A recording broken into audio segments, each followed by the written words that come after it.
What is going on, guys? YTRI back here, and today we got a video for you mainly for the JP mains out there. So for you guys, you're about to receive the banner and event for the new SS2 Vegeta and Bulma, or Rage Vegeta and Bulma, I guess I should say. And that comes with it two different Rage Vegetas. So I thought I'd showcase them both for you on their respective 120 lead teams. Now, obviously, they don't have a category yet, but I imagine that won't last forever. I feel like they will definitely find a way to work them into a category and or the beginning of the next meta somehow, because these two cards are pretty much phenomenal as far as the free-to-play aspect and the gacha aspect goes.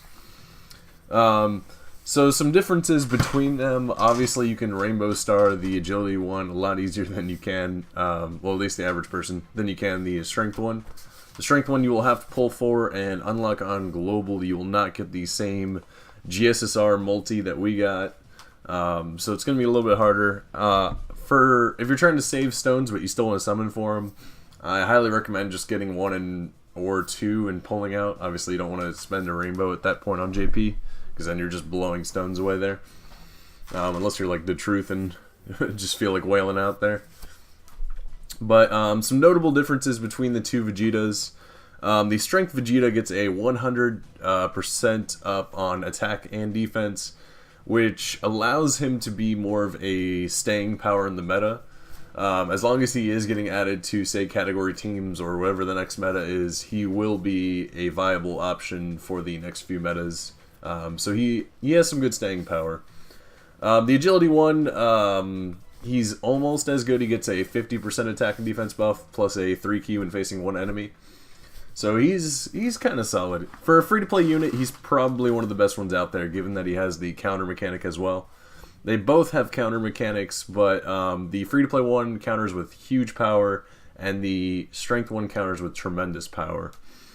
This allows the Strength one to do some pretty dirty amounts of calculation if you take into account the counters. This man can be critting for 1 million on his own for his base special attack. He can be countering for 250,000 to 500,000 on his counter. The Strength one is just downright insane when you take into account counters and calculations. So the Strength one is arguably the best hitting non-dokkanfest unit. So I definitely say that I would recommend personally summoning for him. I definitely think you should. While I'm saying that, I also feel like the Agility one, if you're more free to play, is also worth farming, because with some dupe system buffs, he's also hitting really solidly. The Agility one, if you need a base calculation, as you saw on your screen earlier, he's going to hit for around 400k rainbowed. As well as do some, he'll do alright counters. He's more useful when he gets the crit counters, obviously. He's not going to be like dropping jaws when he's doing his non-crit counters. But he's an okay unit. He's not too bad. The Strength one actually has a viable leader skill if you don't have many options and you want to combine him with a better friend leader for super types. The Strength type, SS2 Vegeta and Bulma, has a super type key 3 HP attack and defense 40% up, which, I mean, if you pair him with a better friend leader like the Spirit Bomb Goku, say you're a newer account and you manage to pull him, that is actually a really good combination for you at a lower level.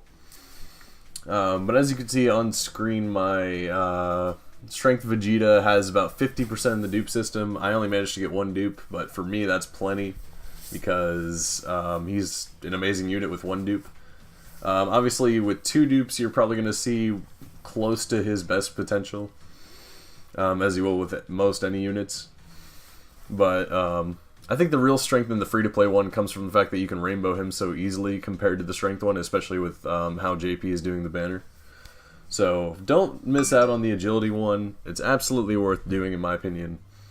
Let me know what you guys think of the two Vegetas in the comment section down below.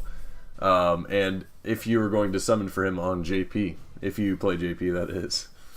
Without further ado, I mean, I've been your host, Luke, man. Feel free to let me know if you guys end up pulling him when he comes out, I believe in the next day or two. if I remember seeing the banner correctly. Yeah, let me know what you guys think. I'll talk to you in the comments down below. Feel free to check out these other videos that are going to be on screen right now. Yeah, long story short, TLDR, get both Vegetas if you can. At the very least, Rainbow Star, the agility one, if you have the orbs. And I will catch you guys in the next one.